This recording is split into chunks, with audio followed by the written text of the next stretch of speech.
Hello guys, welcome to all of you on my YouTube channel technology. आज हम लोग discuss करेंगे कि इंडिया में 50 हर्ट्ज फ्रीक्वेंसी क्यों होती है and in other countries 60 hertz. क्या होगा अगर 50 हर्ट्ज फ्रीक्वेंसी को 60 हर्ट्ज फ्रीक्वेंसी के साथ मिक्स कर दिया जाए।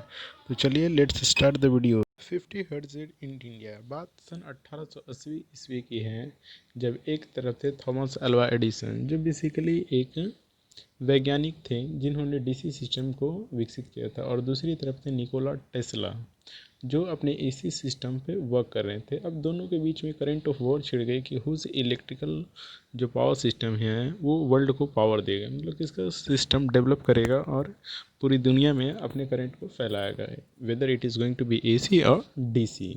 जो निकोला टेस्ला थे उन्होंने 60 हर्ट्ज एसी फ्रीक्वेंसी को डेवलप किया था।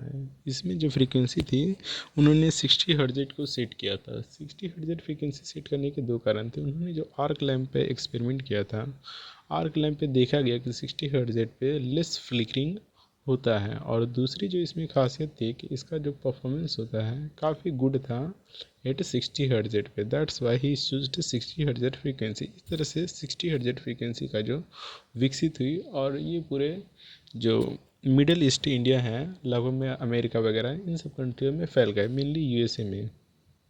अब बात आती है कि इंडिया में 50 हर्ट्ज फ्रीक्वेंसी कैसी है। बात सन 1897 ईस्वी की है। उस समय जब अंग्रेजों का शासन था तो यूनाइटेड किंगडम में मेनली 50 हर्ट्ज फ्रीक्वेंसी डेवलप हुआ था। तो उसी फ्रीक्वेंसी को, और वो जो पावर डेवलप हुआ था उसी को इन्होंने इंडिया में सिचुएट किया, एक पावर प्लांट सिचुएट किया जो लगभग में 130 किलो वोट कैपेसिटी का था, जो 50 हर्ट्ज फ्रीक्वेंसी पे वर्क करता था, जो मेनली दार्जिलिंग में सिचुएटेड है।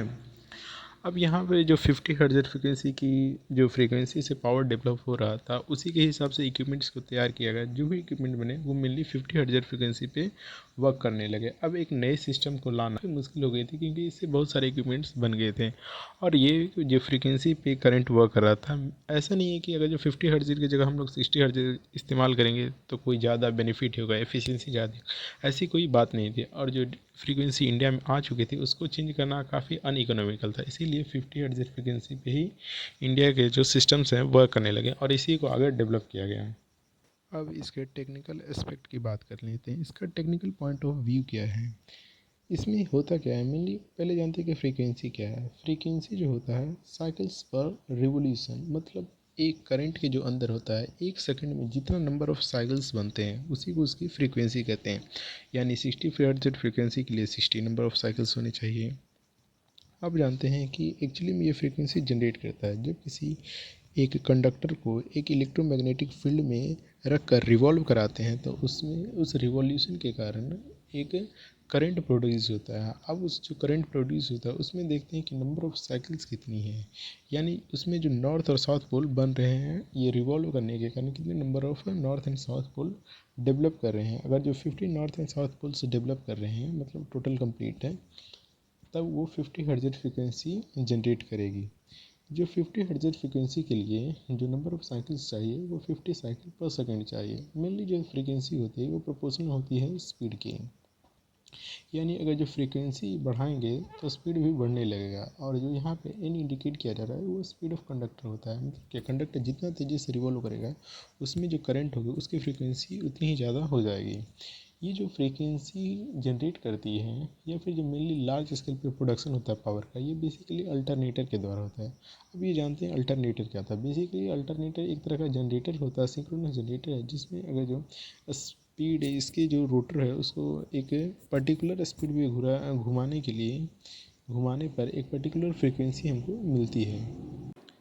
अब जानते हैं कि पावर एक्चुअली में जनरेट कैसे करता है, यानी पावर जनरेशन होता है क्या है। इसमें बेसिकली एक प्लांट में होता है क्या है, कम्बिशन होता है। कम्बिशन किसका होता है, कोल की सहायता से वाटर को हीट किया जाता है। वाटर को इतना हीट किया जाता है और इतना प्रेशर जनरेट किया जाता है ताकि वो स्टीम में कन्वर्ट हो सके। उस स्टीम को टरबाइन से फ्लो कराया जाता है। टरबाइन इतना हाई प्रेशर से रोटेट करता है कि उससे, अब ये जो टरबाइन है उससे अल्टरनेटर को अटैच कर दिया जाता है। जब टरबाइन रोटेट करेगा तो अल्टरनेटर भी रोटेट करेगा, और अल्टरनेटर रोटेट करेगा तो वो इलेक्ट्रिसिटी को प्रोड्यूस करेगा। अब ये जो पावर डेवलप करेगा वो पावर हमको एफिशिएंटली चाहिए, मतलब क्या उसकी एफिशिएंसी अच्छा होना चाहिए। सो इसकी ओवरऑल एफिशिएंसी जो होती है तीन चीज़ों पर डिपेंड करती है। पहले बॉयलर, दूसरा टरबाइन, और जो तीसरा होता है वो है अल्टरनेटर। अल्टरनेटर जो होता है एक्चुअली में गुड एफिशिएंसी पे काम करता है, इसीलिए उसको हम ज़्यादा इंप्रूव नहीं कर सकते क्योंकि वो पहले से बढ़िया।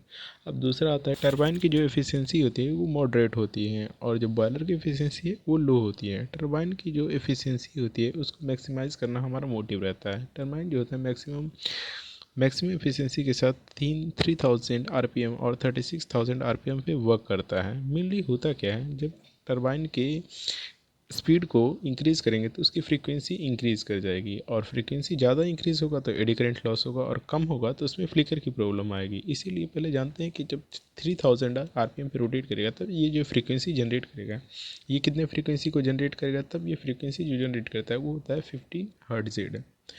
और जब यही स्पीड 3600 हो जाएगा आरपीएम, तब ये कितने फ्रीक्वेंसी को जनरेट करेगा, तब ये फ्रीक्वेंसी जो होता है 60 हर्ट्ज़ फ्रीक्वेंसी को जनरेट करता है। इस तरह दो प्रकार की फ्रीक्वेंसी जनरेट होती है। ऐसा क्यों किया जाता है, क्योंकि ये जो स्पीड होता है ये ही स्पीड हमको अल्टरनेटर को सेंड करना है, और अल्टरनेटर को जितना रिवोल्यूशन मिलेगा वो उतना ही स्पीड के फ्रीक्वेंसी को जनरेट करेगा।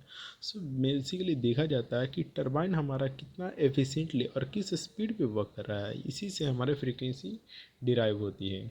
अब हम अपने दूसरे क्वेश्चन की तरफ आते हैं। क्या होगा जब दो डिफरेंट फ्रीक्वेंसीज़ को मिक्स करके सेम वायर में फ़्लो कर दिया जाए। एग्जांपल लेते हैं कि 50 हर्ट्ज़ एंड 60 हर्ट्ज़ फ्रीक्वेंसी को जब एक सेम वायर से फ़्लो कराते हैं तो क्या होगा, क्या फ्रीक्वेंसी होगी उस वायर की, जो करंट मिलेगा उसमें क्या फ्रीक्वेंसी आएगी। बेसिकली जो डिफरेंट फ्रीक्वेंसीज होती हैं जब एक सेम वायर से फ्लो करती हैं तो वो एक दूसरे के ऑर्थोगोनल होते हैं। मतलब क्या, वो दोनों जो फ्रीक्वेंसीज हैं एक दूसरे को कैंसिल कर देंगी, और जो नेट फ्रीक्वेंसी होगी उस वायर की वो जीरो हो जाएगी, और जो करंट फ्लो करेगा उस वायर में वो भी जीरो हो जाएगा।